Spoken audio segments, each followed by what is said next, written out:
अस्सलाम वालेकुम मेरे यूट्यूब फ्रेंड, कैसे हो? ठीक हो? अल्हम्दुलिल्लाह से भी ठीक। आज तो ਅਸੀਂ ਨਾ बड़े ज़्यादा काम किते, पुछो ना। चलो ਅਸੀਂ ਦੱਸ ਦਿੰਦੇ ਹਾਂ ਕੀ ਕੰਮ ਕੀਤੇ। ਅੱਜ ਅਸੀਂ ਵਾਸ਼ਿੰਗ ਮਸ਼ੀਨ ਲਾਈ ਸੀ, ਕੱਪੜੇ ਧੋਣ ਧੁਲਾਈ ਕਰਨ ਡਏ ਸੀ ਜਾਂ ਕੱਪੜੇ ਧੋ ਕੇ ਅਸੀਂ ਵਿਹਲੇ ਹੋਏ ਆ। ਤੁੱਤੋ ਹੋ ਗਏ ਨੇ ਬੱਦਲ। ਹੁਣ ਅਫਸੋਸ ਇਹ ਲੱਗਾ ਹੈ ਕਿ ਅਸੀਂ ਇਹਨਾਂ ਨੂੰ ਸੁਕਾਣੇ ਕਿੱਦਾਂ ਨੇ। ਚਲੋ ਖੈਰ, ਕੱਪੜੇ ਤੇ ਧੁੱਪ ਗਏ ਨੇ ਨਾ, ਸੁੱਕ ਜਾਣਗੇ। ਇੱਕ ਦਿਨ ਲੱਗੇਗਾ, ਸੁੱਕ ਹੀ ਜਾਣਗੇ ਨਾ।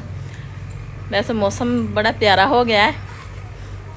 इधर देखो, मैं बाहर चली हाँ, तू कल्ले बैठे रहो, इतने कल्ले ही बैठे रहो। तुसी बहन पट्ठे पा ले ने, बल्ला नहीं हैगा, डंडे ना के डंडा है हे केड़ी खेल है गुड़िया।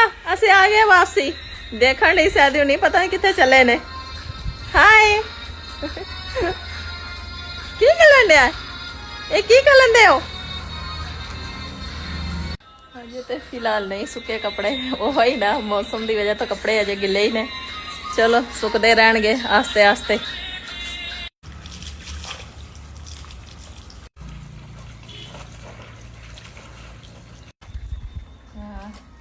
असी कपड़े धो लिए। एक सूट साडा रह गया सी क्योंकि चिट्टा सी ना।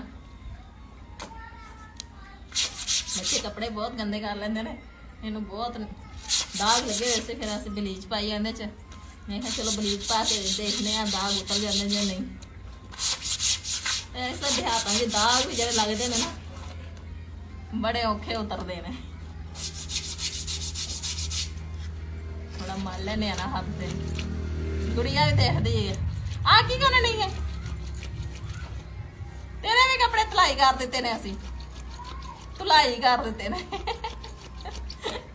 हसदी है, देखो जेबां ते कितनी मिट्टी लगी है। मिट्टी नहीं, दाग लगे ने। तुसीं वेले बैठे हो ना, साडे थोड़ा जिहा हेल्प ही करा दो। अज बाल्टी पूरे कपड़ियां दी पई है। बिजली चली गई नहीं तो वाशिंग मशीन च धुप जाने सी।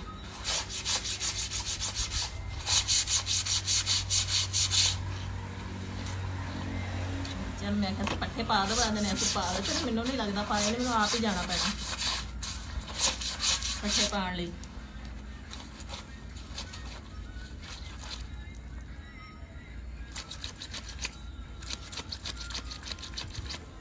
पहले लोग इदा ही कपड़े धोंदे होंदे से हत्थ ते। अजकल वाशिंग मशीनां निकल आईयां ना, बंदे को हत्थ ते कपड़े ही नहीं धुपदे।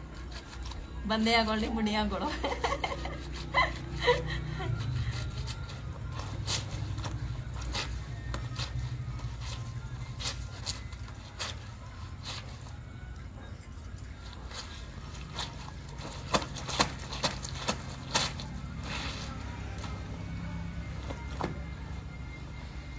सरकार जी ओके।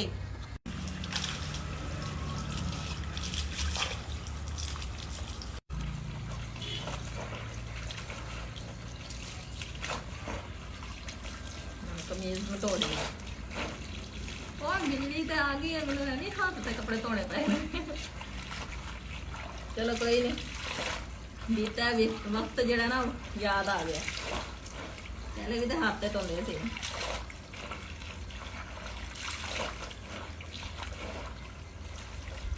कपड़े तो ना हम निचोड़ के सुखा के पाइए।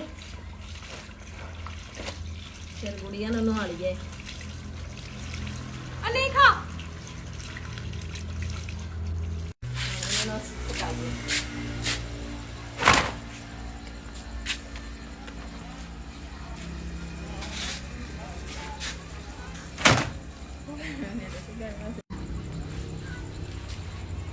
कपड़े असी पाते सुकने।